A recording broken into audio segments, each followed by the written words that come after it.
A chilly day on the Bluff makes perfect conditions for some basketball inside the Child Center tonight as the Portland Pilots host the visiting CSUN Matadors. Both these teams lost tough games in their last time out, and they're looking to get back into the win column tonight.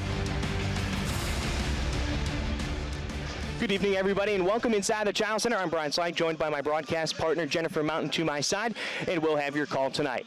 Both these teams lost tough contests their last time out. Oregon beat Portland by 3. Meanwhile, San Diego won in overtime against the Matadors. Both these teams, though, like to run up and down the court. We should have an exciting one here tonight, Jennifer. Yeah, I mean, we might see a track meet tonight. Both teams love to run. Both teams love to press, get up and down the floor, shoot the three. So this is going to be a really exciting game tonight. And really, to me, it's going to be who's going to defensively put a stop down to get the win. Well, the Matadors are going to rely on Tess Amundsen, who's the leader for this team, and they've leaned on her for the first couple of games this season. Yeah, Big West Player of the Week last week. She's averaging 12 points, almost 4.5 rebounds, shooting 49% from the floor, 45% from the three-point line, which is a great clip. She's a transfer from Boise State. She didn't play last year because the team opted out because of COVID, but she has been a huge reason why they've been in a lot of close games and had a lot of early success against a really tough schedule. Well, the Matadors might have some trouble inside the Child Center tonight against this Pilots team. What do they need to do to get the win? Number one is limit their turnovers and take care of the basketball. Portland's going to bring that pressure like they do every single night. Second thing is limit Portland's second chance points. That's going to be a huge one. And then lastly, rebounding, especially on the defensive end, because they want to get out and go. You can't run unless you rebound. On the Pilot side of things, Lucy Cochran has been a pleasant surprise in her short time on the Bluff. Yeah, the transfer from Oregon is making a huge impact. I mean, she's added that element that Portland has been missing, and it's that size and that shot blocker inside. She's averaging 8 and 8 a game right now. She's leading the conference in blocks. She has 21 on the season, and really look for her and Fowler to use their size advantage to a much smaller Northridge team. What do the Pilots need to do to get this win against the Matadors tonight? Well, we talk about it, I think, almost every game, and it's one of Coach Meek's things. Limit their own turnovers. Their goal is less than 12 a game, and that's got to be a big point. And then second thing, guard the three-point line and keep the ball in front. They really struggled with that against Oregon, especially early in the basketball game. And then lastly, rebounding. And really, offensive glass, I think, will be a huge key for them. Well, you heard it from Jen right there. Don't go anywhere. We're going to be right back starting lineups and the opening tip on the other side.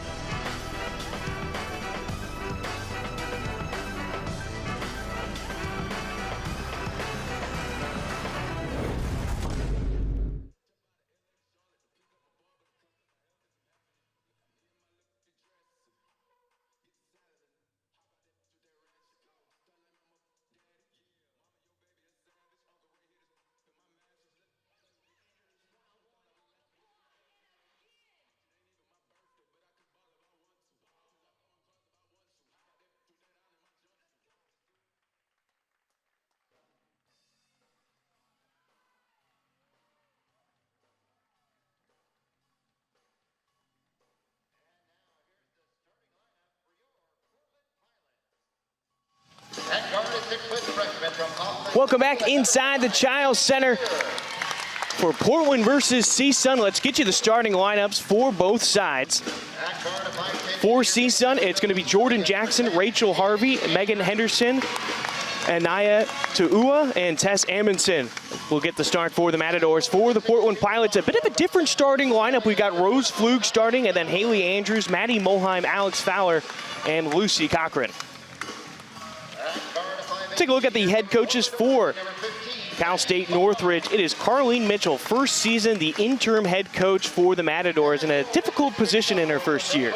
Yeah, she's had a lot of coaching experience, so she's ready for this, obviously. But anytime you're kind of in an interim position, you know, it's a little bit different. Inherited a group that, you know, really for the last 4 months is just trying to get to know each other.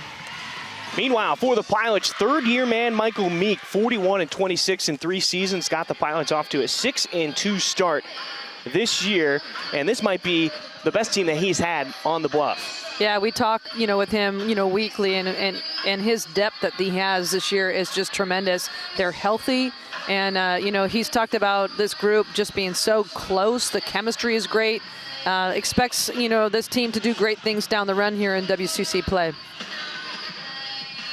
Well, we mentioned it in the open, the Matadors 3-4, but Three of those 4 losses are against top-tier programs, Arizona, UCLA, and Texas. It has not been an easy road for the Matadors, but now it's sort of their part of the schedule where it's the talent level that matches them. Yeah, they're playing a lot of WCC teams right now, just kind of, again, I mean, my goodness, 3 top 25 teams, to start off the season, and especially with a group that just hasn't had a lot of time together. So, I mean, talk about throwing them to the wolves right from the get-go, but they're learning a lot. She said she really likes how hard they're playing and just getting used to each other. They don't have a lot of size. They're playing without 3 kids tonight, whether it's injuries or, just not cleared from the NCAA yet, but they're competing and playing really well together. Mind you, that's a couple of players with some height that could help them out in a game such as this. The Pilots in their white uniforms, Portland in purple across the chest. CSUN in their black uniforms. The C is red, the Sun is white, and Haley Andrews, first bucket in the paint. It's 2-0 Pilots. Well, you're going to look, all night long, you're going to see points in the paint, whether that's from a post or from guards.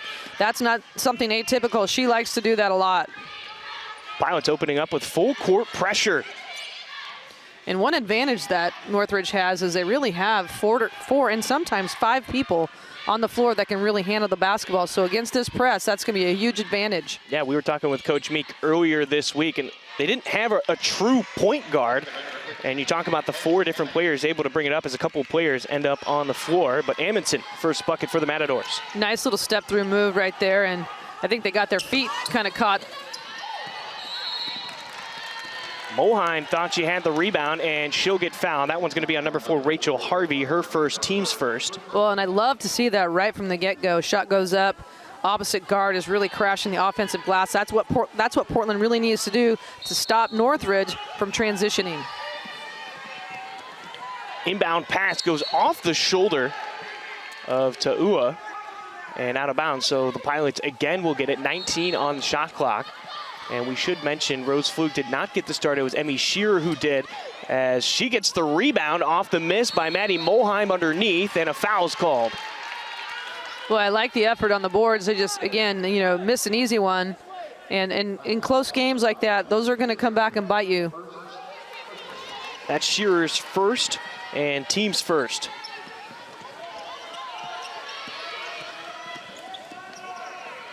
Pass up the court, Amundsen in the paint, quick shot, no good, offensive rebound, Matadors. Steal by Shearer.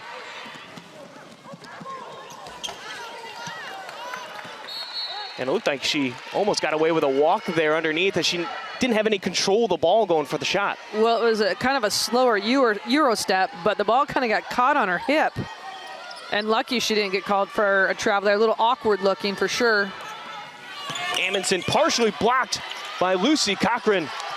And that's the element right there. She changed that shot just with her length. Cochran had 5 blocks, a career high against Oregon, and here she gets the easy finish underneath. And that's what they need. They need inside presence and easy finishes. Haley Andrews just adding another assist to her incredible career, 471 while she's been on the bluff. Fowler bit on the shot, faked, and it'll be one and done for the Matadors. Well, what's interesting to me is that Northridge has done a decent job of handling the press. It's the half-court situation. Just not taking, kind of on-balance shots. Quick and rushed. Henderson puts up the 3, iron. Cochran will bring down the rebound. And that's what they like to do, is transition and get it up from the three-point line as quickly as possible. Little back door. And there it is to Fowler, and she gets fouled. She'll head to the line for 2, and it looks like that one will be on Henderson, her first and the team's second.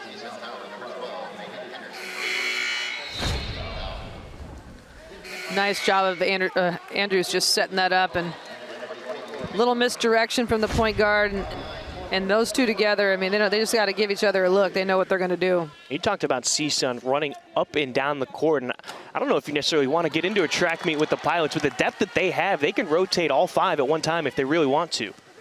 No, I agree. I mean, the depth that he has, 10, 11 on the bench right now, and it's a different group that brings different things, and a lot of times they don't drop off in their point production, so I agree, you're right. foul on Haley Andrews. That'll be her first and the team's second. Rose Flug will now check in for Andrews. Keely Frawley checked in along with Maisie Burnham. And I really like this substitution. These two kids coming in, they add that defensive element, athleticism, and they just play super hard. I was going to say, if you like tough defense, those are the two players you want to watch on the court. There's a turnover by the Matadors.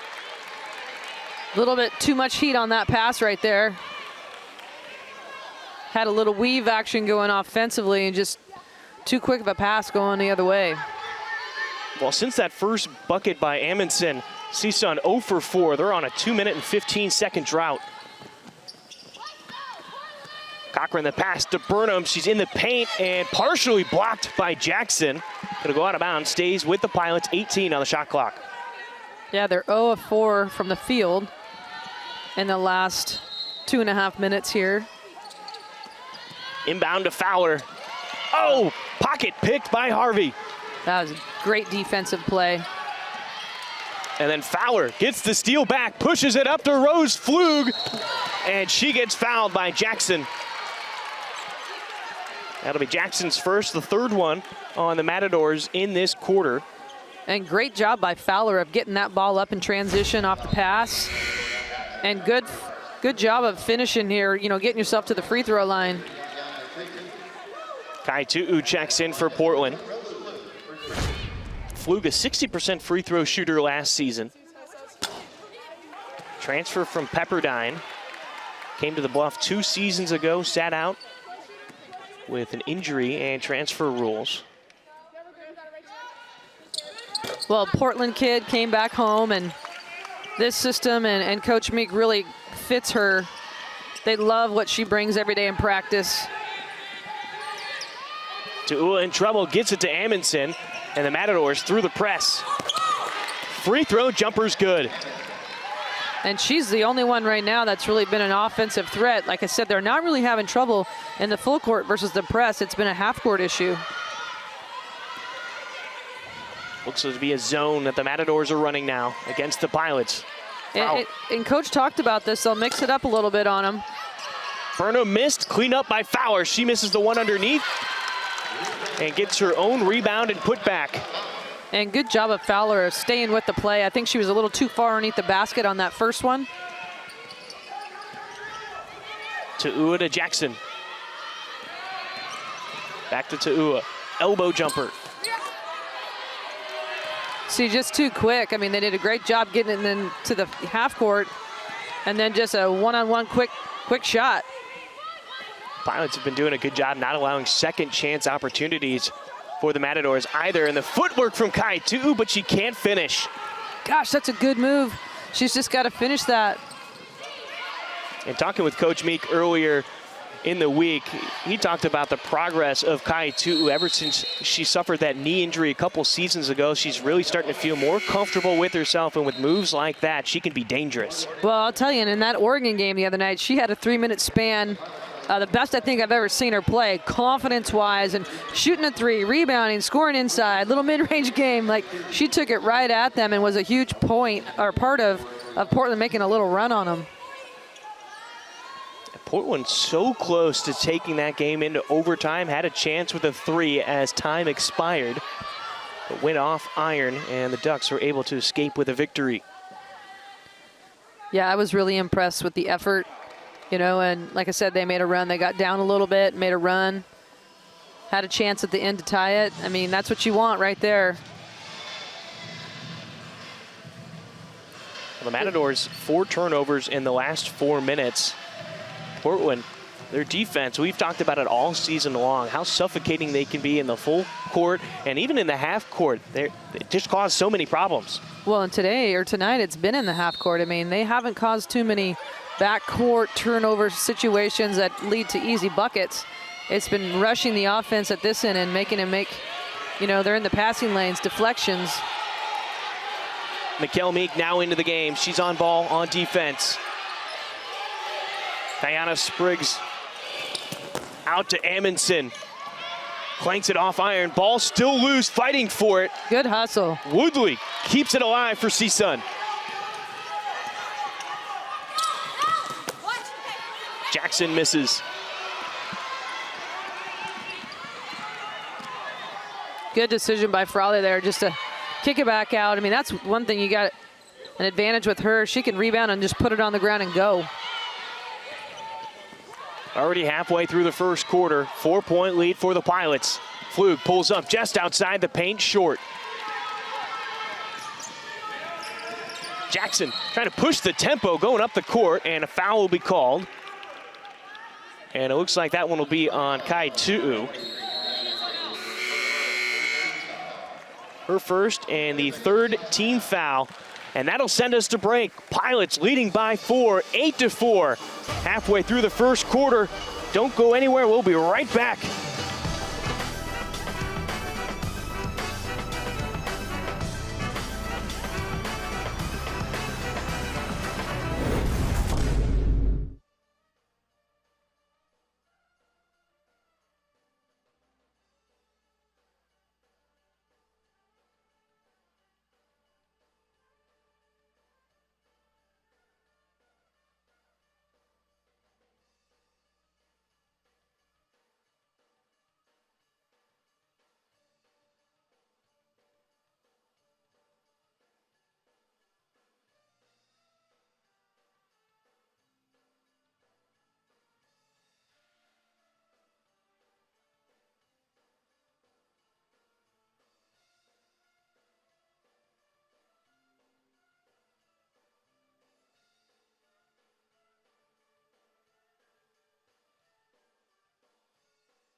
Well, just under 5 minutes to go left to end the first quarter. An 8-4 lead for the Pilots.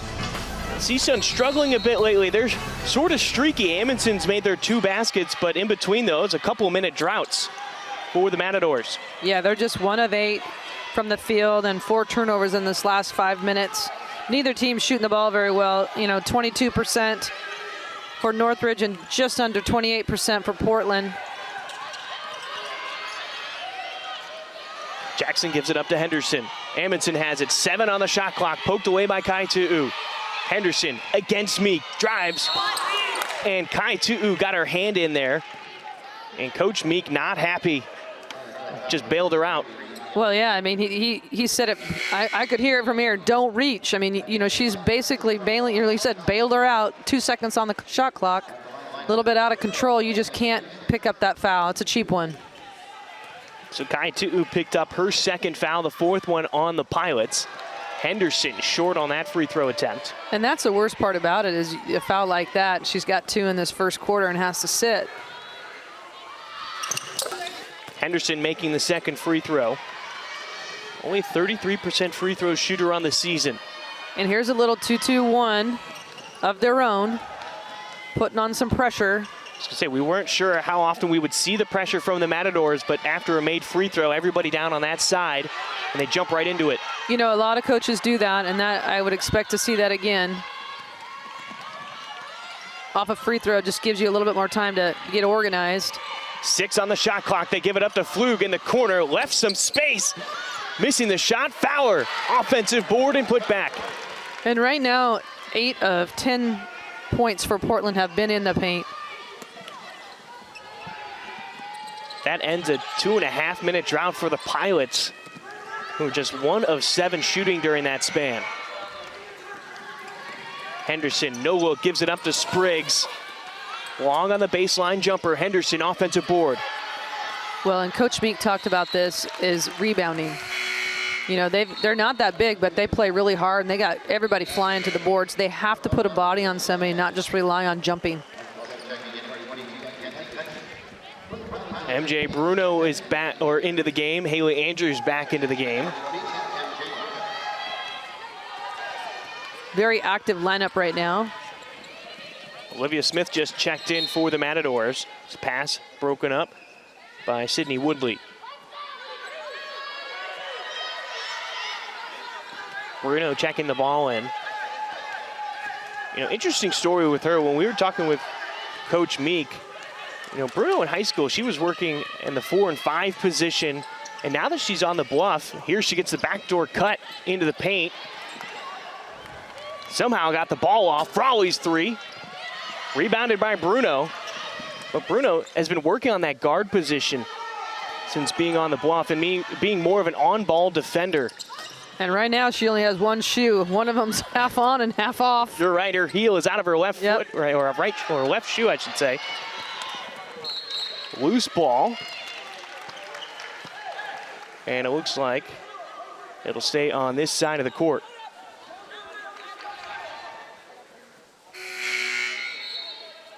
Spriggs will check in for the Matadors. Amundsen will get a breather.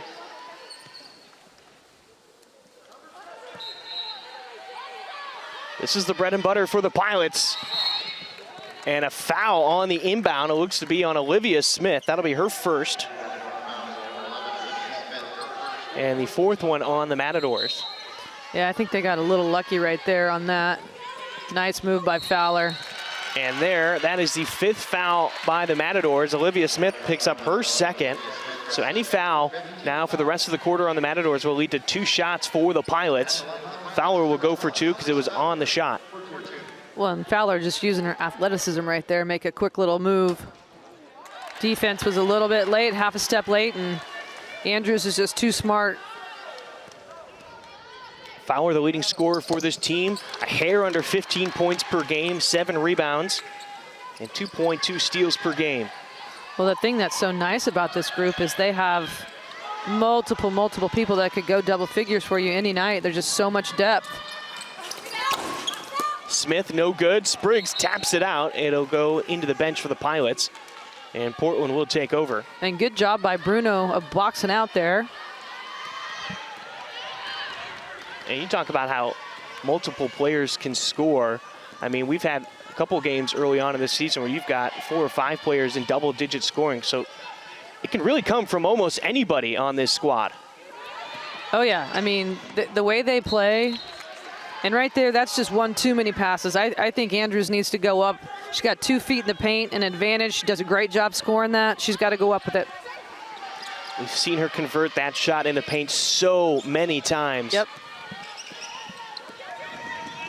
Again, the full court pressure. Bruno comes off of her player. Andrews alone in the paint. Smith too strong. Spriggs offensive rebound. Still no good. Loose ball on the floor. Smith hits the deck. She's got it, and it's going to lead to a jump ball possession for Portland. Well, I love how hard Northridge is playing. And again, they're not turning the ball over in the full court situation. It is going too fast offensively and missing. I mean, that's a shot right there that they probably don't miss too often. It's just this pace and how Portland plays makes you just a little bit chaotic at times. Burnham checks in for Portland. The Matadors 0 for their last 7. Have not scored in 2.5 minutes. And Northridge is in a little 3-2 zone. Pilots moving the ball around the outside. Burnham puts up a shot that's long. I actually think it's smart going to this zone a little bit, and the fact that Portland just hasn't shot the ball very well. And they're getting beat in the paint. Cochran with the block on Spriggs. Then a little pinball action in the paint off the Pilots. It'll stay with the Matadors. And you just said something right there. The Pilots have not been shooting that well, and that's unfortunately sort of been a trend all season, but they're finding ways to win games. There's a foul.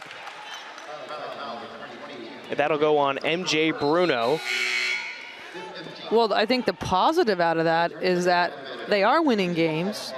and they're playing pretty well. They're just not shooting it very well as a collective group. Now, all of a sudden, if that changes a little bit, you know, I think it's a little scary to see what this team might be able to do. I was going to say they'd be dangerous if they start hitting shots with consistency. As DeSchumann misses her first free throw.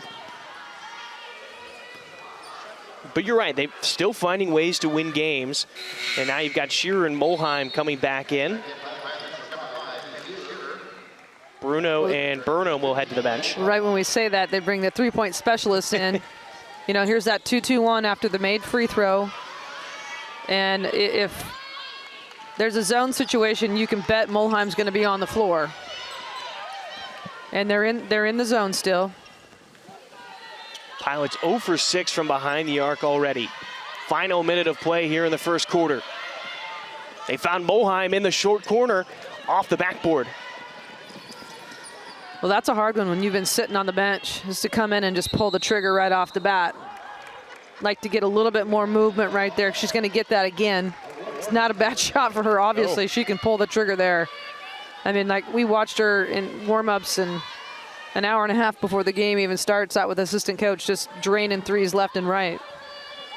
242 of them in her career, the all-time three-point field goal holder in UP history. Woodley, the fake pass inside and off the glass.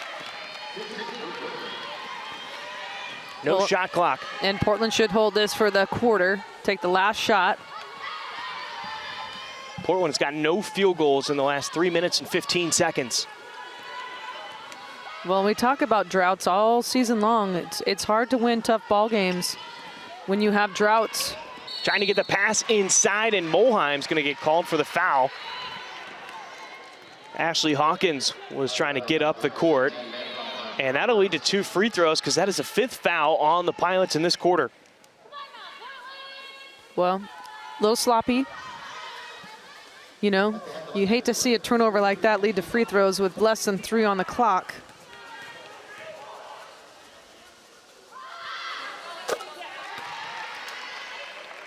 Hawkins, that's her first free throw attempt on the season. Just averaging an assist a game. And Emily Sewell will now check in for her first action. And Shearer will hold on to it. And that'll end the first quarter. Back and forth between these two teams. Not much going into the basket, though. 12-10 lead for the Pilots as we head to the second quarter. We'll be right back on the WCC Network.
There's a look at Haley Andrews, probably one of the most prolific players in UP history, and by the time her career is over, her name is just going to be littered all over the record books here at UP. Sewell, the cleanup underneath. Great job of crashing the glass. That's a shot right there that Maddie Mulheim doesn't miss too often. That's her spot. And I would look for Portland to go back to that against this zone a little bit. Both teams just struggling to shoot the ball, Brian, like we talked. 20 and 22% in that first quarter. Both had scoring droughts. Other than that, I mean, categories really are quite even. Fadeaway by Andrews is long. And there's been a couple of shots from both Andrews and Fowler normally that they make, and they've missed some easy ones early on. Woodley with it. Shearer on defense. Good pass from Woodley finding Amundsen. And right there, that mistake is the guard not dropping, because the post has to come over and stop penetration. Weak side guard has got to drop inside that player. Pilots keeping it on the far side of the court. Shearer missing on the three, and the Pilots now 0 for 9 from behind the arc. Well, and Portland's just playing right into what Northridge wants right now. They're sitting back in that zone because they have been beaten in the paint, giving up second opportunities. And Portland, like you said, hasn't hit an outside jumper, so why not, right? Got to make improvement. This is a good sub, bringing in Mikkel Meek, who can really shoot it. Maybe get them going against that zone. Meek and Flug checking in for Portland. Woodley with it, going up against Meek, picks up her dribble. Hawkins to Ua. On the block against Fowler, kicks it out. Amundsen lost it. Meek picks it up. Gonna slow it down. Now Fowler on the block, finds Flug, other side of the court. Bang! First one for the Pilots, 1 of 10 now. And what I love about that is the ball goes inside. Great job by Fowler of just recognizing, didn't really have an advantage right there, and finds the guard in that sweet spot opposite. And we got a timeout called by Northridge. And that'll be their first timeout. And we'll send it to break. 5-point lead for the Pilots, 17-12, 8:13 left to go. Fowler finding Flug on the outside.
Welcome back inside the Child Center. Brian Slack, Jennifer Mountain with your call. Rose Flug just hit a three-pointer, the first one for the Pilots in tonight's contest.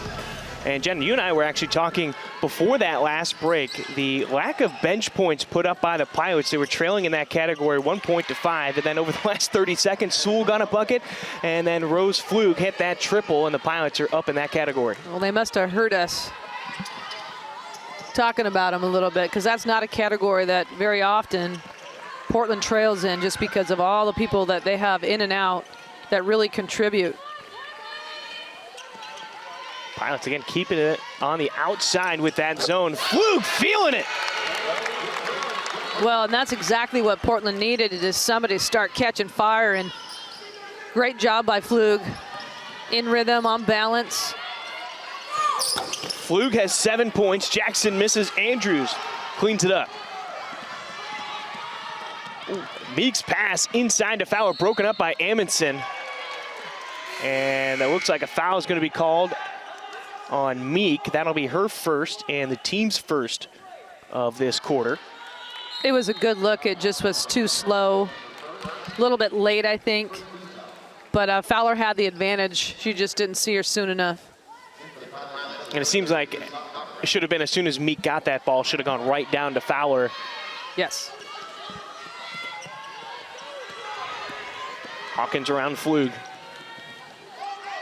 Almost a travel, loose ball. Meek tries to poke it away. Andrews with it. Pilots have numbers.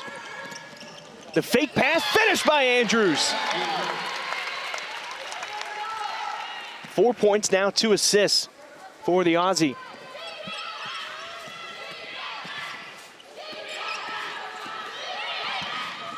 And Hawkins has done a nice job versus this pressure, really crafty. I think she got hit there on the arm. They just didn't see that. And that's one thing against this press is sometimes people try to dribble too much through it instead of making that forward pass, which was what they were doing in the beginning of the game. Andrews gets the shooter's bounce. She now has 6 points. Jackson, the hesitation in the paint. Left hand blocked by Cochran. Good job by Cochran getting a hand on that ball. There's that shot blocking mentality right there. And the Pilots have made their last 4 shots. They're on a 7-0 run over the last minute 30 as a foul called in the paint.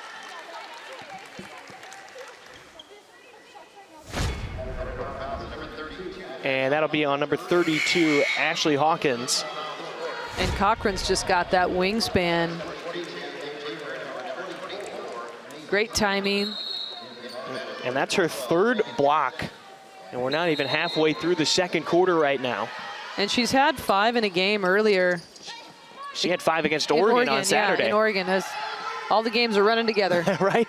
And if you're impressed with the 5 against Oregon, she also set a career high before that game of 3 against Stanford. So she's shown up against the big-time competition as a 3-second violation called on the Pilots. 10-point lead now for Portland. Maisie Burnham getting a touch on the inbound pass. And Burnham is just so active. She's athletic, versatile. Former Big Sky Freshman of the Year last year with Eastern Washington. And there again, hitting the deck off the inbound. It'll stay with the Matadors. But the effort all there for Maisie Burnham. Plays super hard, super hard. She's a pest. Yep. And if you're a Portland fan, you're happy she's on your squad. Yeah, absolutely.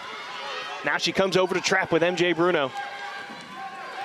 Macy Smith with it for the Matadors. Almost gets trapped in the corner, gives it up to Spriggs. Cochran wanted a block. She'll get called for a foul instead.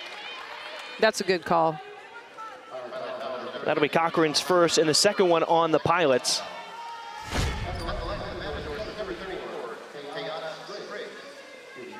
Yeah. And actually not that bad of a foul, really. I mean, make her prove it from the free throw line. You know, she got beat underneath instead of giving up the easy 2. Spriggs, a 58.3% free throw shooter. Even better foul. As she shoots on a line right there, missing the first one. And there, you already say it's a positive foul. You only get 1 out of 2 if she even hits this second free throw. And if she misses it, then you're certainly okay with picking up that foul.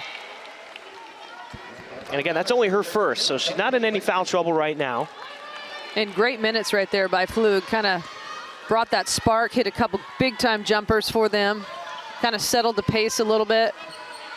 And now you've got 30-year guard Kelsey Lindsay checking into the game as this pass is broken up by Sydney Woodley.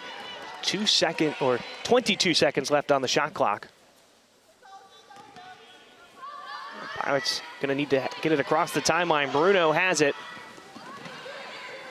Picks up her dribble, tried to give it to Andrews, and somehow Andrews stayed with it. Hits the floater. Kind of a broken up play right there, but if you're gonna have a playmaker or have somebody with the ball, you want it to be in Andrews' hands, that's for sure. Well, the Pilots certainly coming alive here in the second quarter. They've hit their last 5 shots. Meanwhile, the Matadors, no field goals in 2.5 minutes. You could tell Andrews wanted that steal. Now she brings it up. The hesitation, going baseline, and she gets fouled underneath the hoop. Couldn't tell if it was on Smith or Woodley. It's going to go on Woodley. That'll be her first, the team's second of the quarter. Well, and I think Andrews' hesitation dribble is one of the best in the conference. I mean, she's very deceptive, deceiving speed-wise, when all of a sudden she'll just kind of slow it down and then just blow right by you. And I think that's just all of Andrews' game in general, so deceiving. You don't think she's going to body you up on the block, but guess what? She can do that too. Yep. Just a great all-around player, and Andrews smartly doesn't touch it off the inbound. She thought about it for a second. Briefly, and then gave it up to Fowler. Burnham inside, spin move, gets her own rebound. In trouble, kicks it out. Lindsay, corner 3. And Burnham, unfortunately, picks up the foul right there. That'll be her first, and the third one on the Pilots. And that's one I think you could have avoided. Yeah, it's hard when you have a player like her and Frawley and MJ. They go so hard, sometimes they just can't slow down, you know, and they're anticipating or hustling, trying to make that play or that 50-50 ball, and sometimes you just got to slow your jets a little bit and be smart. Jackson all the way to the hoop. She's quick. And you're talking about that energy being up and down, and when we talked to Coach Meek specifically about MJ Bruno's, Kelsey Lindsay hits the corner 3. But for Bruno, she has all this potential, but how do you control the speed and energy that she has? Because we've seen times where she picks up some similar fouls that Burnham just got where it probably could have been avoided. Is that one just out for Amundsen? Well, I think that's experience. I mean, she's just inexperienced right now, you know, learning a little bit different position. And more game time, more practice, and I think she's going to have a great career here. Frawley pokes it away from behind. The Matadors keep it in their possession. Fowler standing her ground, got a hand on it. Couldn't tell if that was a shot or a pass. And this pace right now and how the game is going is playing right into Portland's favor. This is what they want you to do. Macy Smith missing from long distance. The Matadors 0 for 3 from 3. Lindsay's already hit one. Looking for her second, gives it up to Fowler. Andrews crashing towards the bucket, and she'll get fouled. And that's just the Aussie combo right there. 1-2. Nice little cut. Ball goes inside, just patience, and defender, you know, not jumping to the ball, falls asleep just for a second, and she just makes a great straight cut to the rim. Little tee up to the rim. Andrews 5th in program history in free throws made. She most recently passed her assistant coach Sharon Rissmiller when they were down in Hawaii. She makes that one. She now has 324 in her career, and she is 10 away from moving up to 4th all time.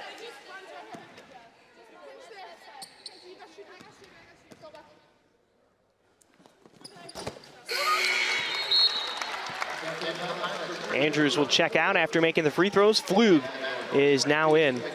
We'll see if Flug can keep that momentum going that she had the last time she was on the court. Hit a couple of big threes.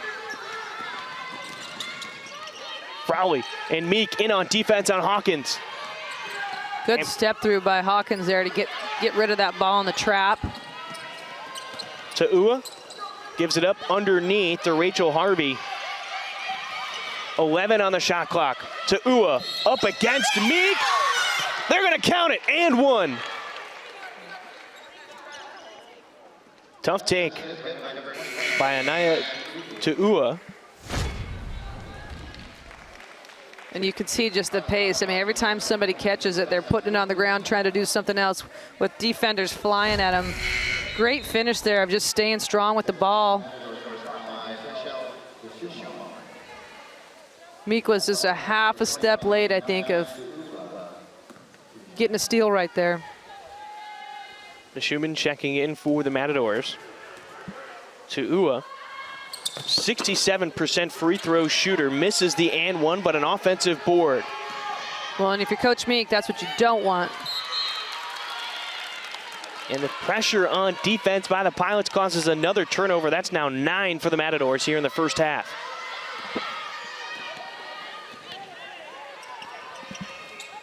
Little 2-1-2.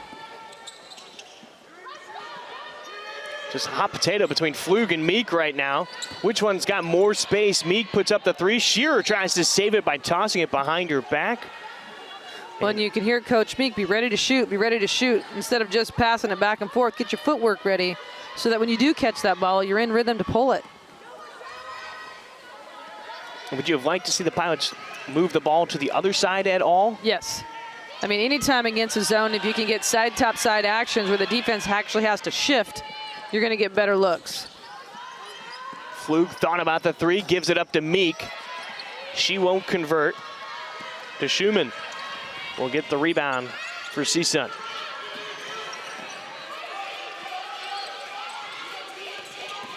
Shearer bit. De Schumann creates space around Meek. That was a nice poised move right there. And again, Portland's going against a little bit of a zone here. Flug hits her third three. She's got 10 points. Well, she's certainly come in and been the zone buster so far for Portland. I say, if you're Portland, start finding a way to get Flug that ball. Keep feeding her. De Schumann near the baseline, steps away from Cochran and gets the ball to fall. Well, that was smart, stepping back instead of going at her. I think Lucy's length right there dictated that move. Definitely. Cochran's already got 3 blocks. You're trying to stay away from her if you can, and then on the other end, the easy lay-in with the left hand. Well, good footwork inside of an early position, just smart play, heads-up play. Hawkins across half court, gives it up to De Schumann. Short on the three, follows her own shot, rebound. To Ua, driving in the paint, gives it up to Harvey. De Schumann will be short on that attempt with just over a minute left to go until halftime. Molheim checking back in, Meek to the bench. Pilots working with a 13-point lead. It was 12-10 after the first quarter. Molheim wants in from the triple action. Long rebound goes to the Matadors. To Ua, splitting the defenders, can't finish. And the loose ball seems to go off of CSUN. It'll be Pilot basketball.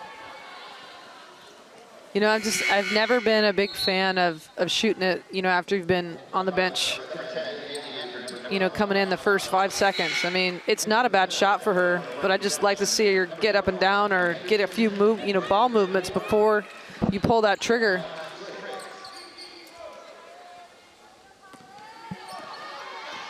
Power and Andrews on the court. Under a minute left to go until halftime. Fluke, 10 points. Andrews, she hits a three. She's giving you a smile there, Jen. Oh, we've been talking about that all season long. How great was that? I love it because a kid can do so many things on the floor, and that's the one area. Just like shoot it. She just doesn't shoot it from the three that often, but I love it. Shooting a smile over at us after making this shot. We got 10 seconds until halftime. Trying to feed Cochran, broken up by Spriggs. Hawkins has to put it up, beats the buzzer, no good. And that'll end the half. Andrews hitting the last bucket for the Pilots, and they lead 39-23. And your thoughts on the first half there, Jennifer? Great second quarter by Portland. I thought they got themselves going up better offensively, but it really started with the defensive pressure. Just made, Northridge go a little bit faster than they wanted, and that's the result here, 16-point lead going into half. We'll be right back in a few minutes, talk about the stats from the first half. And then we got second half tip. After that, we'll be back on the WCC Network.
and you'll make me very, very happy. Let's go. Here we go!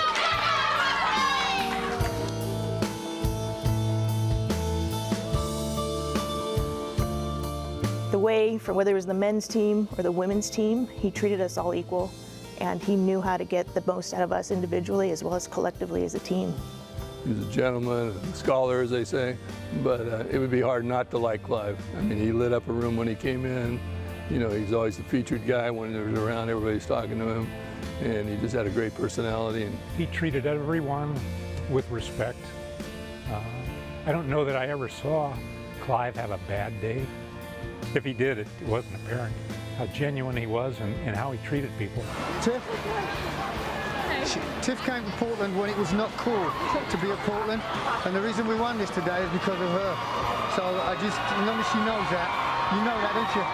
And the only reason I'm here is because of this lady here.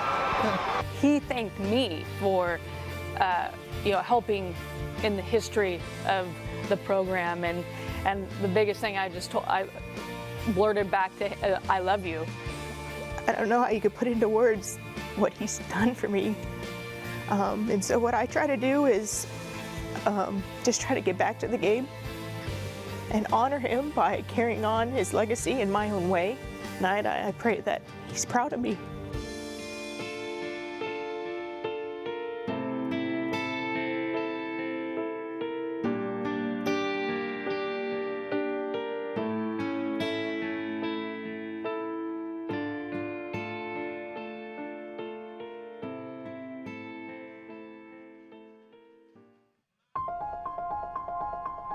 Disappointment and adversity can be catalysts for greatness.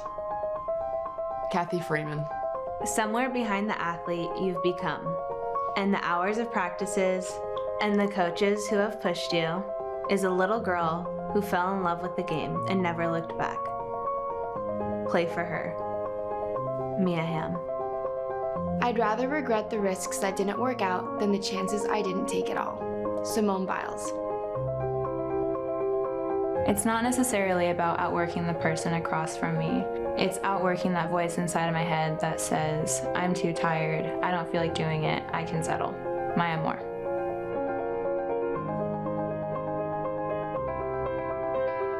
With a defeat, when you lose, you get up, you make it better, you try again. That's what I do in life. When I get down, when I get sick, I don't want to just stop. Everyone always says never give up, but you really have to take that to heart and really do never definitely give up. Keep trying. Serena Williams.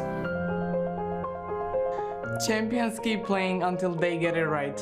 Billie Jean King.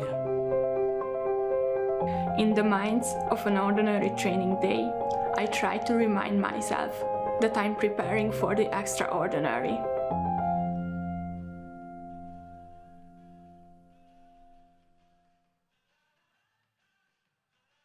Why Portland? Why Portland? Why is this the right time for you? It's a sleeping giant here. It's going to be a very, very special job, and it's going to be a special place where people want to come and watch and play basketball here. I be on the grind, only way to shine, hey, yeah. I be on the grind, only way to shine, way, yeah. As soon as we step over those white lines, it's all business. This place wants to win. There's a lot of support behind us. We just have to put in the work and go do it now. We're the only ones in this circle right in here that believes in us. We think we can do it. We know we can do it, but it's about convincing other people that we can do it as well.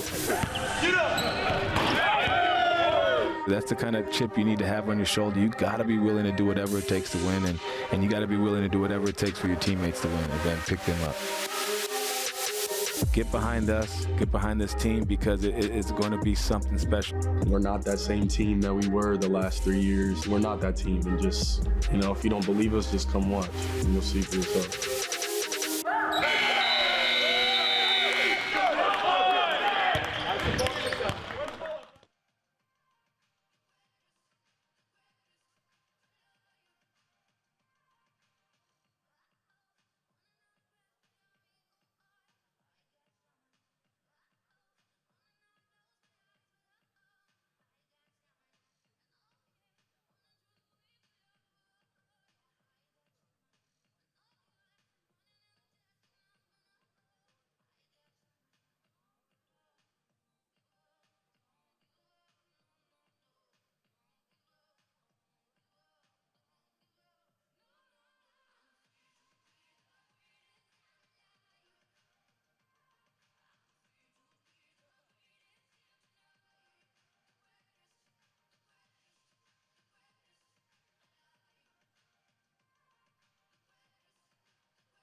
Welcome back inside the Child Center. An exciting first half, a bit of a slow first quarter between these two teams, and then the Pilots coming alive in the second quarter. And more importantly, players off the bench, Rose Flug did a fantastic job in that first half for the Pilots. Man, she really did. I mean, she came in, hit 3 of 4 from the three-point line, and really at crucial times. Great job by Fowler of finding her in that offside sweet spot. And you know, I mean, we kind of talked about, you know, the bench production, and then all of a sudden they just went nuts. And she really kind of spurred that whole start, and love to see her get going from the outside. Yeah, it was important to get it going from the outside because before she hit her first 3, the Pilots are 0 for 10 from behind the arc, and since then they are 5 of 9 with Rose Flug hitting 3 of those deep shots. Yeah, it really was the tale of 2 quarters. I mean, really cold in that first one, and then 53% from the field in the second quarter, just under 42% from the three-point line. Definitely a different team there in that second quarter. 100%. In fact, let's take a look at the stats from the first half between these two teams. And the shooting a bit troublesome. We talked at the end of the first quarter, it's 20% shooting and 22% shooting. Both teams have picked it up here in the second quarter. Yeah, and you look at, you know, the rebounding edge, 27 to 21, and 11 of those 27 are offensive boards, which has not been a huge strong suit of Portland so far this season. But playing against that zone, I think the offside guards have done a really good job of crashing the glass. Meanwhile, the turnovers, 10 for the Matadors, 9 for the Pilots. When we were talking with Coach Meek, he wanted to keep those turnovers to about 12 like they did against Oregon, and right now it's a bit high at halftime. Well, they did a better job later in that second quarter, excuse me.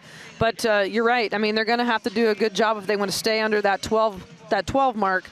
And really, it's turnovers that they're causing on themselves. So, you know, let's make sure that we do the smart thing and just take care of the basketball.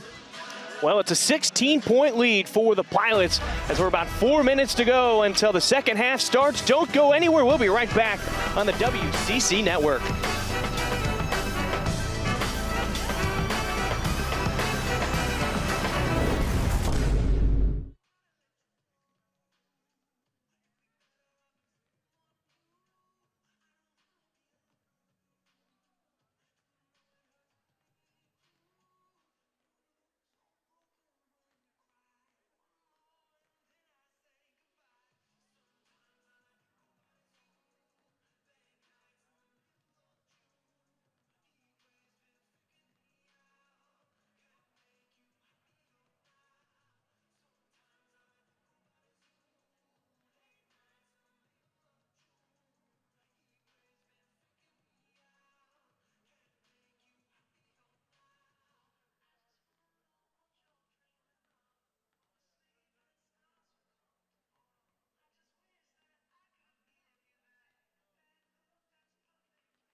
Well, I don't know if anybody was having more fun in the first half than Haley Andrews. 5 of 6 from the field, 1 for 1 from the 3, and one big old smile flashing at our scores table. She's had a heck of a first half for the Pilots, and if she keeps it up, she'll be moving on up that all-time scorers list for the Pilots. She had 13 in the first half. The next bucket will move her into a tie for 9th place all-time.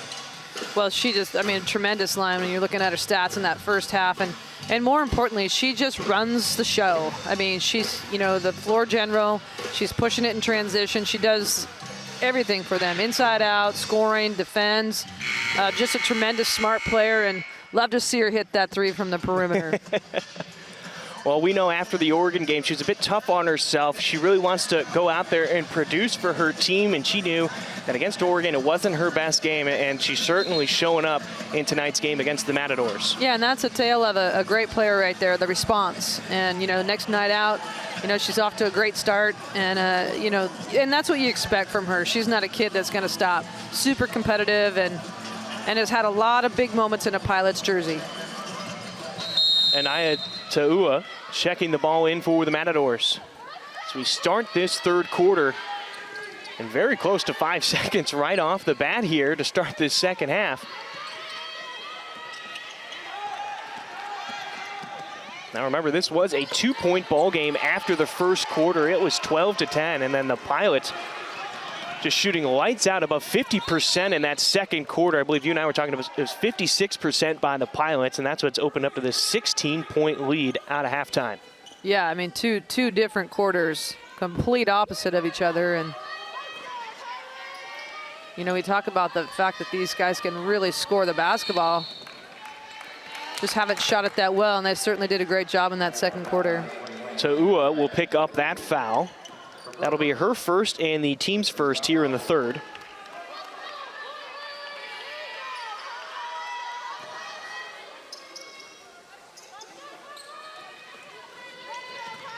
Cochran will take it herself this time. Fakes the handoff, the left hand gets the shooter's bounce. Well, you see them run that out of sideline a lot, where they get that ball at the high post, and the option is Andrews coming off with a handoff, which they got the foul on the first time. If not, just turn and go to the rim yourself, where Cochran was successful. Cochran 6 points, 4 rebounds in the contest. Henderson long on the shot, Fowler rebounds. Shearer running up the court.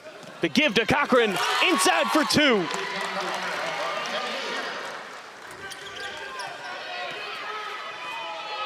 Ta'ua, the long pass up to Amundsen, and we saw that a couple of times in the first quarter to get those first few buckets for the Matadors. Well, that's one of the things that has kind of, they've given up some long opportunities, and Cochran can shoot that. That's certainly not something you want to step away from. I was going to say, they even stepped an extra step back and gave her some more space. And I think Maddie Moheim will pick up this foul. She will. That'll be her second and the first one on the Pilots in the third quarter.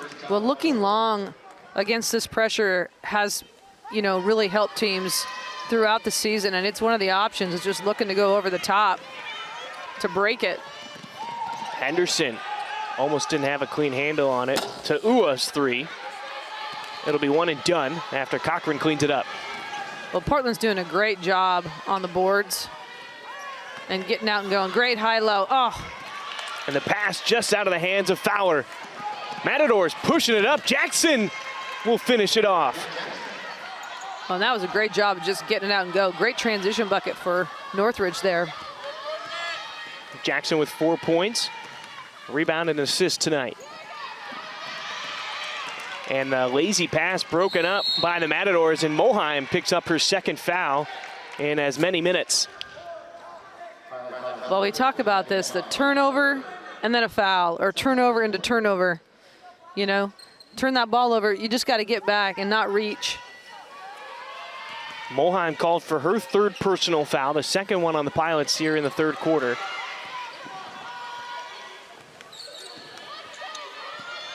Moheim trying to stay in front of her man. The high shot off the glass. And Ta'ua not going to be happy that one didn't go. And that's Cochran just altering the shot right there. Jordan Jackson will get called for the foul, her second, and the second one on the Matadors here in the quarter. And Flug checking in. Our first half star, 10 points in the first half for Flug. See if she's got the hot hand here again. 3 for 4 from behind the arc. The pass to Shearer, got behind the defender. Great job of pump faking and not just going up with that right away. Got the defense in the air. Good over the top look from Andrews right there. Andrews picking up her 5th assist. She also has 13 points to go along with it. Cochran trying to stay in front of Amundsen. Henderson got Flug to fly by. And Flug ends up with the rebound. Well, they got numbers right here. Andrews gives it up to Cochran, and the pass broken up by Henderson.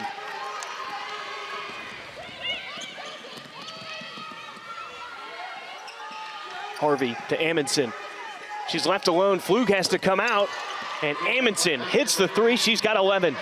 And she's really a nice, complete player. She has range outside, scores inside, has been very balanced for them. 11 points on the night so far. Fowler finds Andrews on the back cut. She's got 15 points, and with that basket, she is now tied for 9th all-time in points in UP history. And those two, again, little backdoor action all career long. Amundsen using the arm to keep Flug off of her, and she now has 13 points. Yeah, she's a nice player. Skip pass to Shearer. Andrews with it. She just moved into 9th place all-time. Her next basket will move her into 8th place all-time. And a foul called. Shearer was on the ground. And that foul will be on Rachel Harvey. That'll be her 2nd and the 3rd one on the team. Well, Portland just has so many people that they can run, you know, to the paint in the guard spot that can post people up because they have size. You know, right there, Shearer makes a nice little cut to the rim, gets a defense on her back, and just a great find. Kai Tu'u checking into the game. She had 9 points against Oregon on Saturday. Andrews. Her pass nowhere near one of her teammates. It looked like Frawley had just vacated the area. Yeah, I think just a little miscommunication right there. And, you know, you like to see Kai Tu'u come back in the game. She had herself in a little bit of foul trouble in that first half. And Frawley forcing the turnover off the inbound. And Flug will finish the play. She's got 12 points. She's 5 away from tying her career high.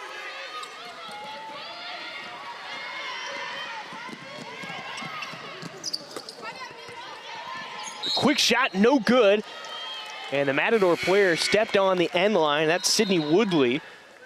As she made contact with the ball, so that'll end up being Portland basketball. Andrews will get a breather, and Burnham will come into the game. Well, the Matadors can really get up the floor quickly. I've been impressed a couple times where you just don't think that's going to happen, and all of a sudden it's gone. We've got 4 different players that can bring the ball up for the Matadors. Back cut to Burnham. The pass deflected, she stays with it, and the basket. And they've gotten a backdoor option at least 4 or 5 times so far. And I think Burnham just picked up another foul. And she did. That'll be her 2nd personal foul. And the 3rd team foul by the Pilots. And that'll send us to the media break. Pilots continuing to extend that lead. They lead 53-32, 21-point lead inside the Chiles Center. Rose Flug still cashing in on tonight.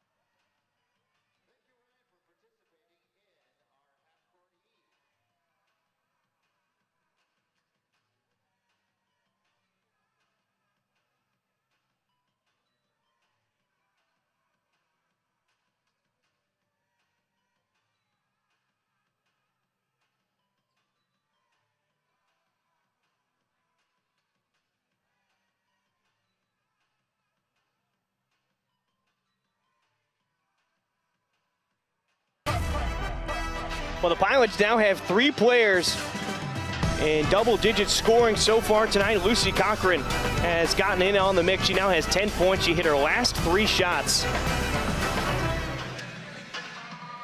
Meanwhile, the Pilots just growing on this lead right now. It's now 21 points as we're halfway through the third quarter.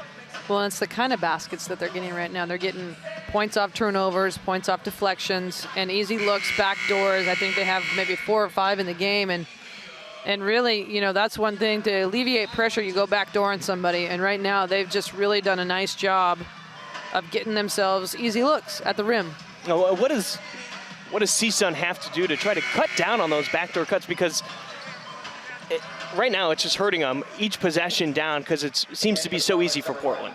Well, you know, what was working in the beginning was kind of backing off a little bit. Right now, Portland's shooting the ball a lot better, so it's kind of hard to do that. You know, you got to give a little bit more room, kind of find a halfway spot in between so that you can guard and defend at the same time.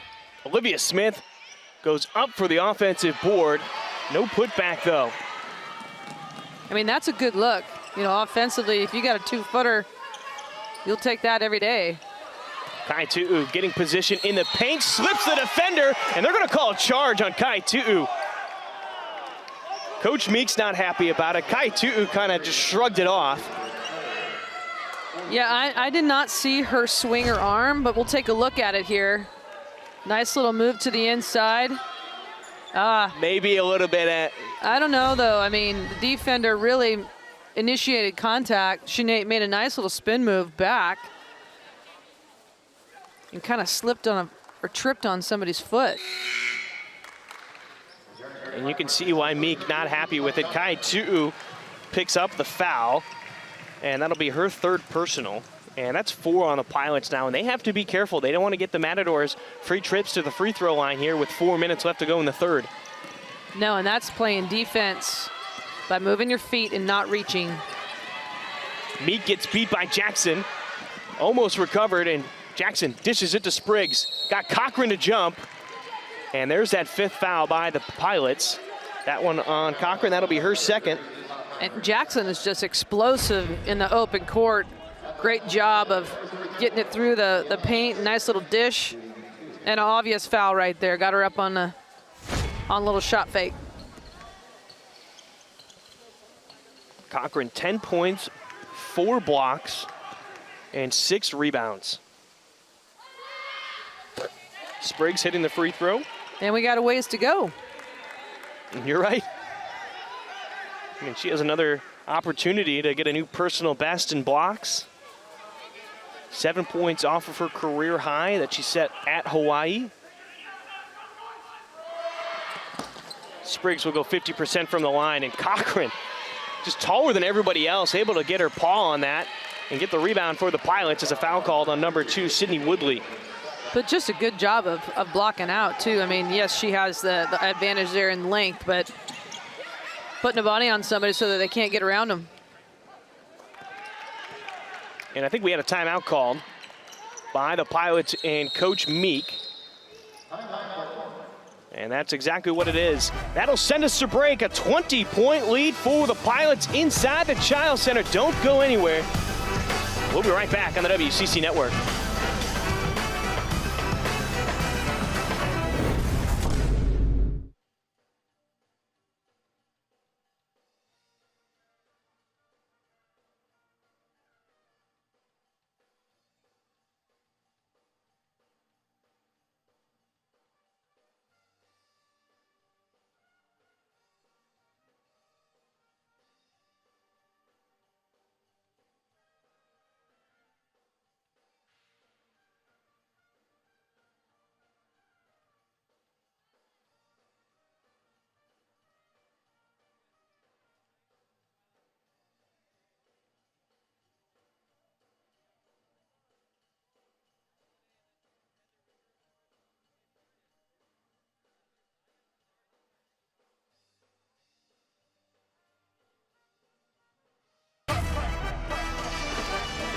There's a look at Lucy Cochran, certainly making a name for herself here on the Bluff. 10 points, 6 rebounds, and 4 blocks.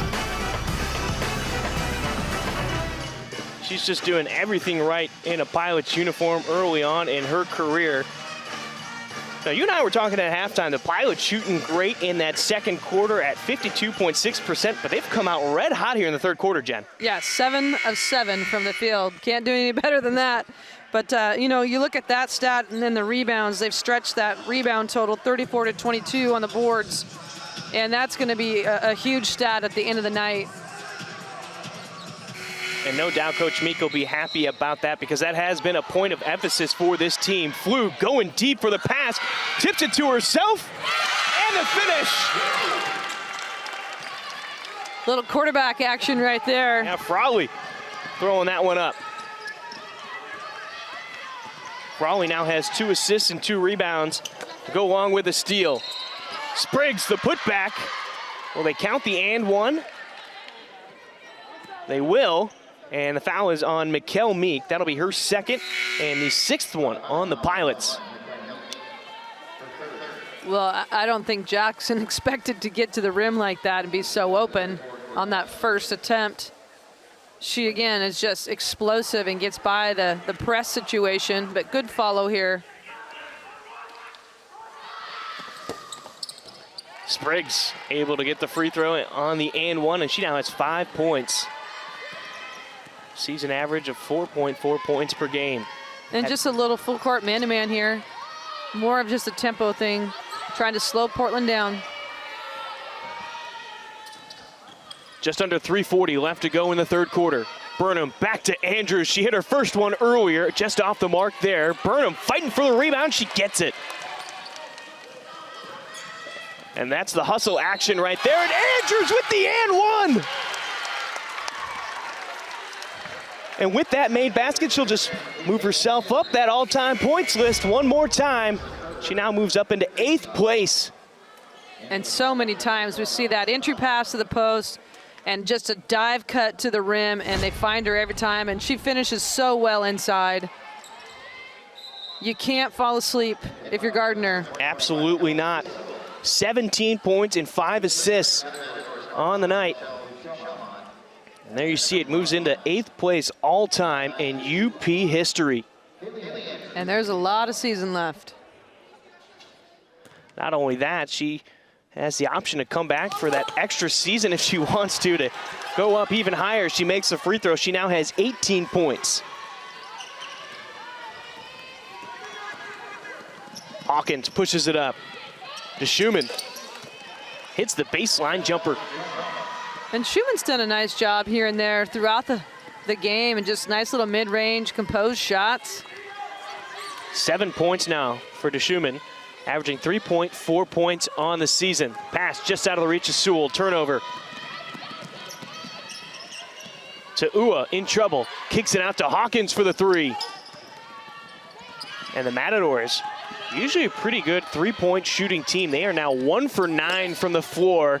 As Burnham trying to go for the rebound off of her hands. It'll stay with the Matadors.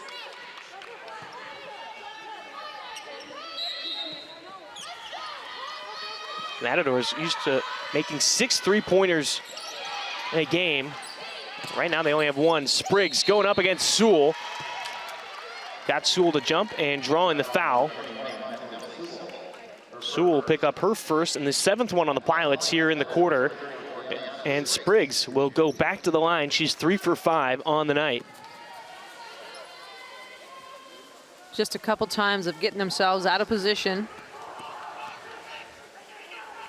Results in a foul. And Sewell, true freshman as well. So she's still really getting her legs used to playing at this level.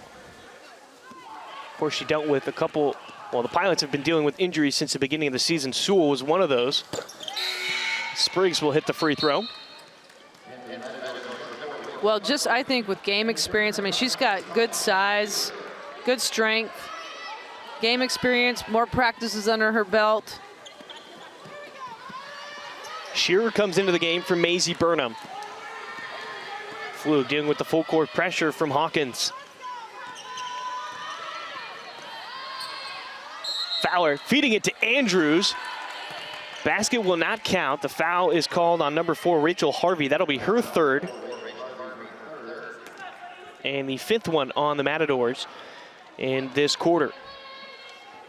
Well, once again, you see Andrews down low, posting up in that point guard spot. With Flug in the game, it's kind of nice. They can kind of play off each other. You know, right there, Flug played the point guard. She went to the wing and automatic post up inside and got herself to the free throw line. Cochran back in along with MJ Bruno as Flug hits the bench. Andrews missing a free throw. She'll now be 3 for 4 on the night. And here you see her fighting for position and Harvey all over her left arm. A rare 2-miss free throw trip for Andrews. The offensive board, she'll put up the triple. That one's no good. And the Pilots able to keep possession again with the help of Cochran's offensive rebound. I don't mind those shots. I mean, she's got to look for that shot. I think it's just going to help her game expand a little bit even more. Spriggs will get the rebound. That's 4 now on the night for her to go along with 7 points. To Ua, going all the way. Matadors putting on the pressure. They're down by 21. They're back within 16. Bruno feeding Fowler on the block. Going up against DeSchumann. Up and under. Great up and under move. She's just so strong down low. That ends a 6-0 run for the Matadors over the last minute and a half. Spriggs gives it up to Ua. Hawkins to Spriggs from the WCC symbol. And the rebound for Andrews turns it right over to Ua. Turns it into 2. And Andrews right there, I think, just put it on the ground way too quick. Andrews 18 points, 5 assists, 3 rebounds, but she also has 7 turnovers in the game.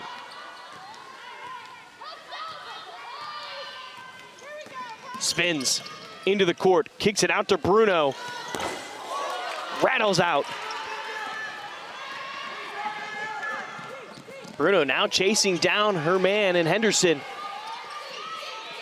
So Matadors kick it outside. Now back to Spriggs near the block, going against Cochran. And somehow got that one to go. Yeah, and looked like there's a little body contact as well. I'm surprised that wasn't an and one situation. And they're fighting. They're staying in it. They're down by 14 into the final 20 seconds of play here in the third quarter. That is going to be a foul on Ashley Hawkins, her second. And that should send Haley Andrews to the line for 2. 16th foul. Hawkins a little frustrated there because she thought Andrews had kind of initiated that contact. And Andrews is just so smart. Puts herself in a position to go to the line. And makes up for going 0 for 2 on her last trip. Well, Northridge is just kind of hanging around. You know, Portland just has not been able to close the door on these guys. Andrews now has 20 points. And the last thing you want to do here in this last 18.2 is foul somebody. Just keep the ball in front. Fowler trying to stay in front of Hawkins. 10 on the clock. Henderson gives it up to Spriggs underneath. She's too deep. Kicks it out to Hawkins. 1 second on the clock. She puts it up off the glass. No good. Rebound for Alex Fowler. And that will give her 11 on the day. 9 points to go along with it. She's a bucket away from a double-double. And the Pilots now working with a 62-46 lead as we head out at the end of the third quarter. Fowler making moves and putting it in the hoop for the Pilots. We'll be right back on the WCC Network.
Well, Lucy Cochran was our player to watch coming into today's game, and she is not disappointing. 10 points, 7 rebounds, 4 blocks, and an assist to go along with it. And she's well above her season average on multiple categories. And again, you just can't talk highly enough and the impact that she's made in such a short amount of time. Well, there's so many opportunities where she's altered shots that don't show up in a stat category. So just the presence down low, and she's got a tremendous wingspan. And her and Fowler together, nice little combination. Yeah, can't wait to see what that combination will do once we head into WCC play. And we're not that far away. Oh, I think we got 4 more non-conference games left. Shearer, backdoor cut underneath. Great vision from Cochran. And good job of just remaining poised. And so often weak side cuts or straight cuts from the top from Portland end up in easy layups. Jackson wants the ball in the corner for the Matadors. Hawkins keeping it near the top of the key. Gives it to Smith. 12 on the shot clock. Amundsen with it. She's been the leading scorer with 13 for the Matadors. Macy Smith puts up the 3. And the Matadors only hitting their second 3 of the game. They're now 2 for 10 from behind the arc. Well, the timing couldn't have been better. You know, 9 minutes left in the game, 15-point game.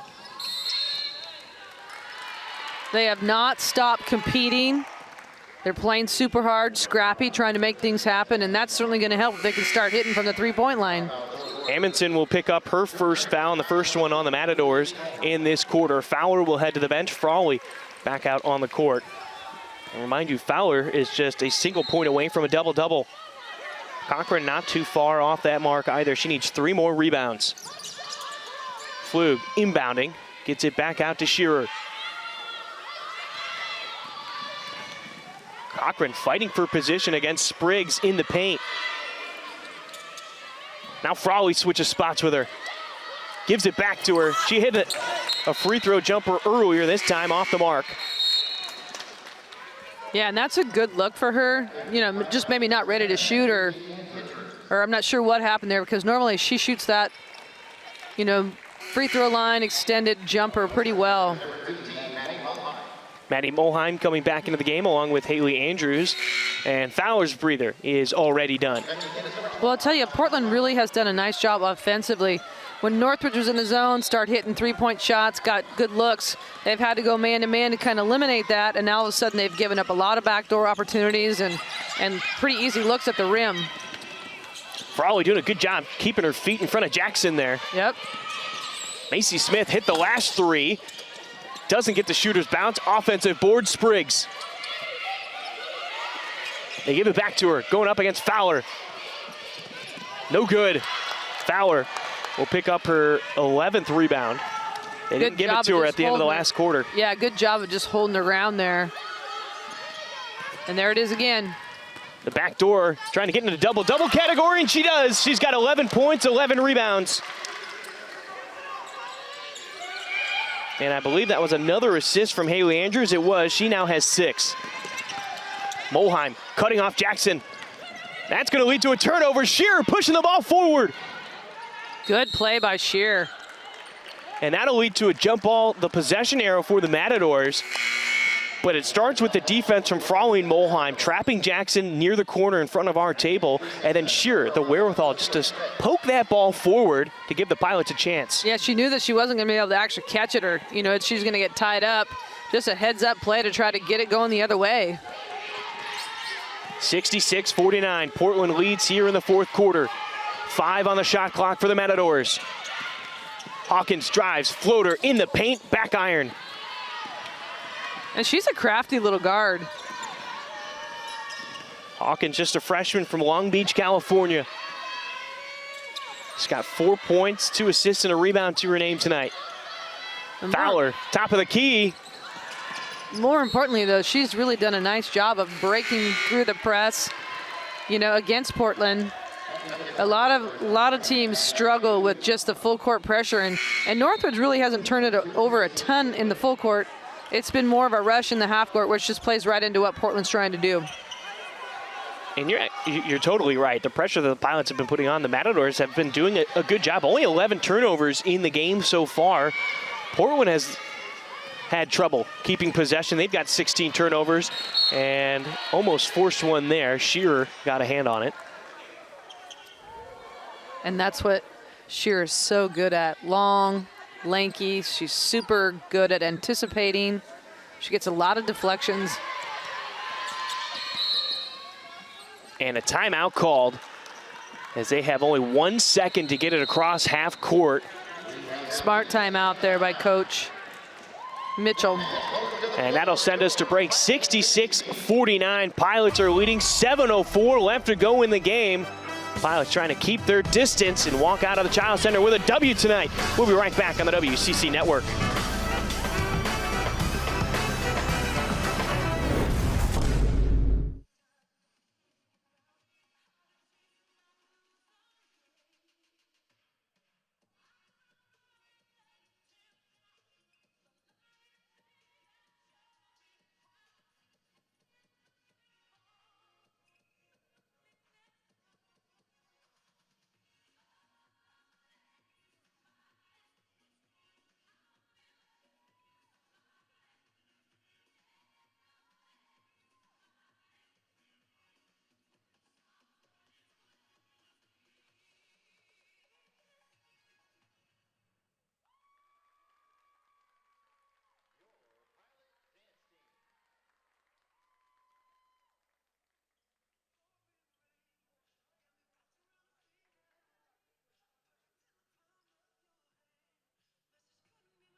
We welcome you back inside the Child Center. Brian Slyke, Jennifer Mountain with your call. And the Portland Pilots working with a 17-point lead right now over the CSUN Matadors with 7:04 left in the contest. And right now, Brian, Portland's got 4 players in double figures, and one of them is Rose Flug. And, you know, not a kid that normally scores a ton of points, but hot hand in that first half. And that's the depth right there that we've talked about that he's got a huge advantage with. Any given night, somebody else can come in and contribute just like she did tonight. Yeah, Flug is only averaging 5.4 points on the season, and she's got 14 points tonight. Yep. She's 3 points off of her career high that she set while she was at Pepperdine.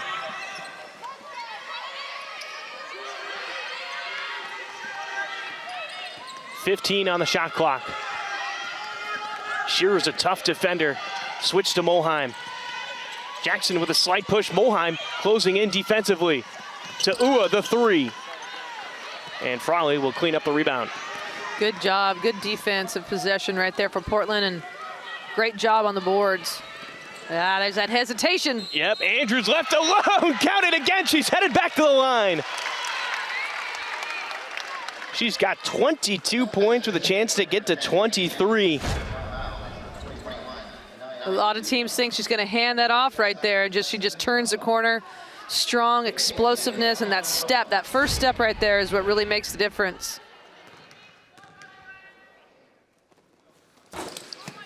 Andrews missing the free throw, so she's now 5 for 8 from the charity stripe. And normally a really good free throw shooter. Yeah, normally at 74%. Basket inside for Amundsen. That ends a 2-minute and 45-second drought in the first basket in their last 6 tries for the Matadors.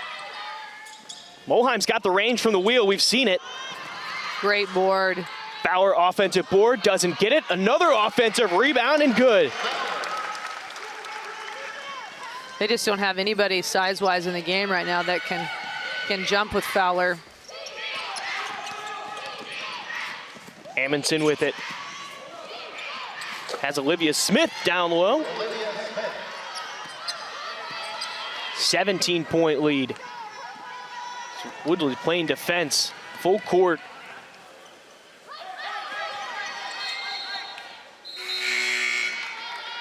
Bit of a lazy pass there. Broken up by the Matadors. DeSchumann, Henderson, and Spriggs all checking in for the Matadors. Flug and Kai Tu'u checking in for Portland. Kai Tu'u has had some foul trouble. 3 fouls in the game so far. Yeah, and she just hasn't been able to get into any type of rhythm because she's been in and out with foul trouble, like you mentioned. And you'd like to see this last 5.5 minutes, her just get some good minutes. Picked up a foul last time she was on the low block. Gives it up to Fowler. Rattles home the 3. Almost like she couldn't believe it. Well, she's struggled from the three-point line so far this season, and that's a shot she can take, so. And that's probably the most comfortable spot for her to shoot the 3. As a foul called on Kai Tu'u, that'll be her 4th. And the second one on the Pilots. You know, thinking back the last couple seasons, 4 foul, you don't really see her take the corner 3 or the wing 3. It's usually straight and dead on like we've seen her last 2 shots. Well, you know, in that post position, a lot of times you're low post, high post, back and forth a little bit, so that high-low option is there. And, you know, that's a huge advantage with her versatility, is being able to step out and hit that, because a lot of bigs won't guard her from that spot. Jackson with some nifty moves to get the bucket for the Matadors. Kai Tu'u, strong take underneath. She'll get fouled and head to the line. And they're going to call that foul on DeSchumann. Good take. Nice job of just getting somebody on her back, and she likes her left hand. A lot of these players like their left hand, actually. Which is funny because I don't think any of them are a natural lefty. Nope. As Meek checks in.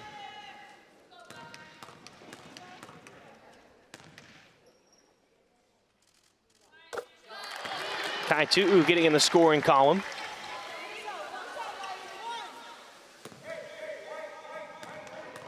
Fowler, Flug, Cochran, and Andrews all in double figures. Kai Tu'u 1 for 2.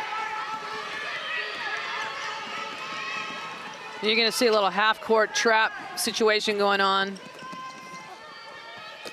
DeSchumann no good. Cochran affecting that shot.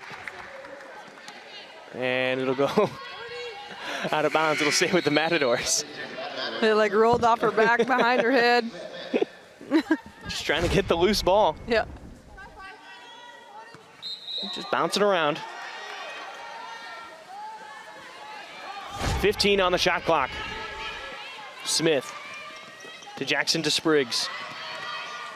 Spriggs has had a decent game in the paint. She's got 9 points, which ties a career high, she said, against San Diego in their last game. Andrews almost had her pocket picked. And I like that Meek didn't force a shot even though she was open. Cochran missing the close range shot.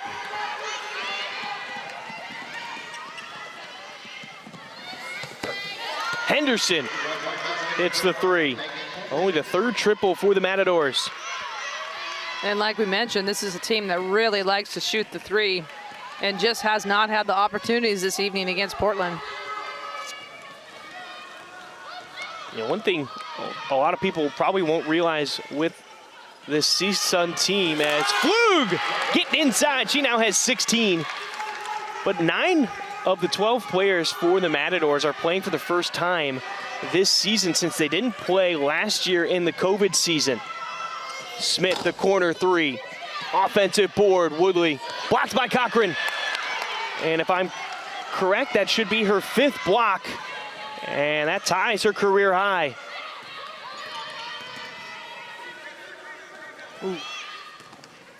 Kai Tu'u spinning in the paint, got the defender to go by, back iron, Henderson rebound. Nice secondary up and under there, I like that.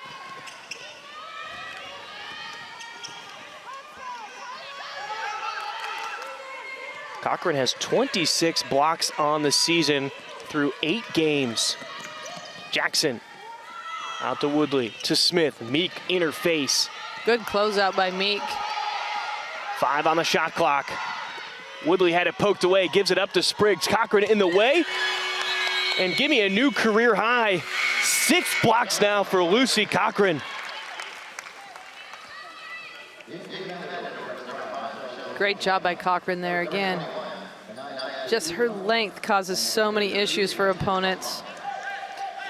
10 points. You see the 6 blocks right there. She also has 8 rebounds. She has just had a heck of a game. I mean, she's close to a triple-double. She is. She's not far off. Nope. 2 more rebounds and 4 more blocks. If only there was a bit more time. Yeah. Flug gets it to Kai Tutu, who got some space away from her defender. Burnham fighting hard. Gets it around Macy Smith and in. They just have so many options, especially in this guard spot, posting up, you know? Yeah, I mean, how many times do we see the guards posting up down there for Portland? I mean, it seems like it's a constant rotation down there. I don't know this for sure, but I would say around 10 times this evening they've had that opportunity down low with the guard posting up. Burnham will head to the line. She's got 4 points. This will be her first time at the charity stripe. She shot nearly 80% from the free throw line last season at Eastern Washington. Misses it here, and Bruno hits the deck. She's all smiles, though. Ooh, and she landed pretty hard. She just comes in and tries to do so much so fast. A high-energy player. She's just got to slow down at times and understand when to go and when not to go. She'll get there. Athletic, basketball family. Her mom played at Gonzaga.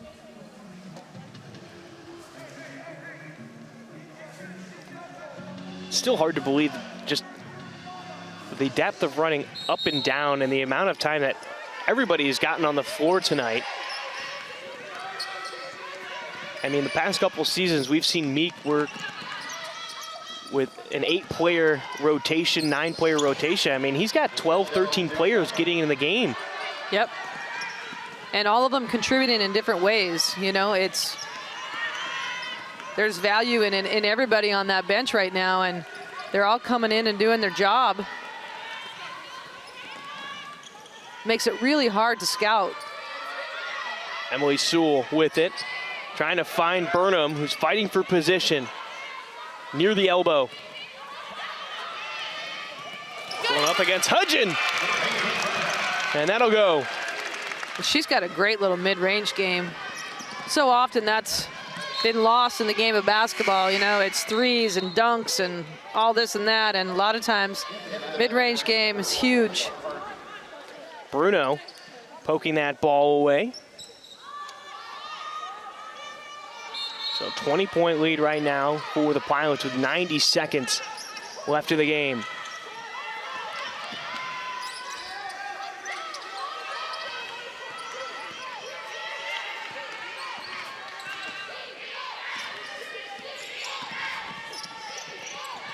Inside, Kai Tu'u. Nice little tip. Yep, and pick up the rebound over the defender.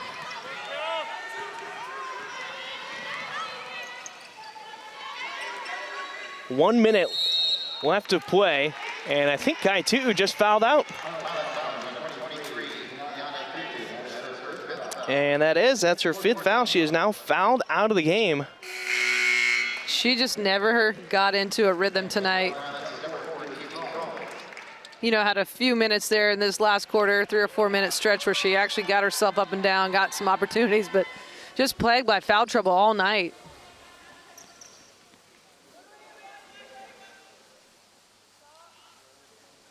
Not quite sure what's happening out on the floor. As Molheim will check in. MJ Bruno will hit the bench.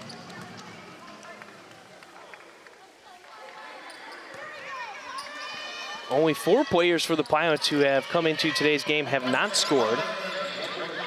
Frawley and Molheim are 2 of them. They're out on the court right now. Harvey.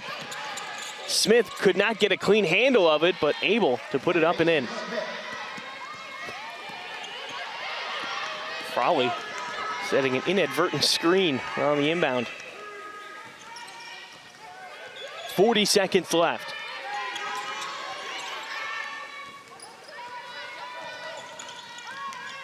Lindsay against Harvey. Sewell fighting off her man. Lindsay hit 1 triple earlier. This time all iron as she slides on the floor. No foul called. Smith to DeSchumann. The mid-range blocked by Emily Sewell.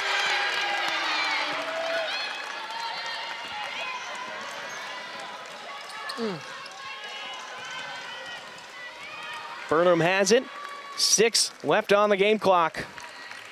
Hawkins playing defense as the clock runs out, and the Pilots rebound after a 3-point loss to Oregon, pick up an 18-point win over Cal State Northridge and the Matadors.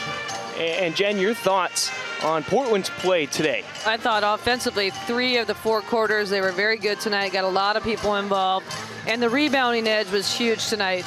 You know, Levantine, Northridge to 1 opportunities many times down the floor, and I just think their pressure took Northridge out of what they wanted to do, make them go way quicker, and just a great team victory tonight.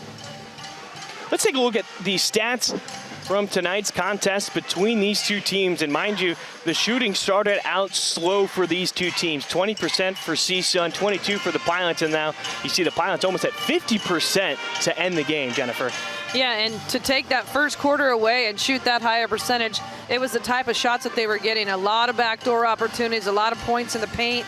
You know, just a tremendous effort, and really, I think we talked about it, the defense really fueled the offense for the entire game. And you and I, we're usually looking at the assists, the field goals made between these two teams, and the Pilots doing what they always do best, and that's distribute the ball. I mean, 22 assists on 32 made field goals, and that's just the normal Pilot offense running at full speed.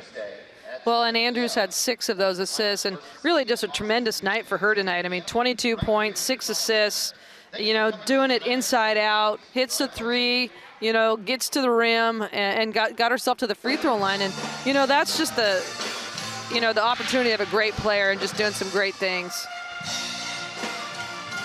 And now we have Haley Andrews joining us now. Hey, guys. Hi. How's it going, Haley? 22 points, 6 assists, 4 rebounds.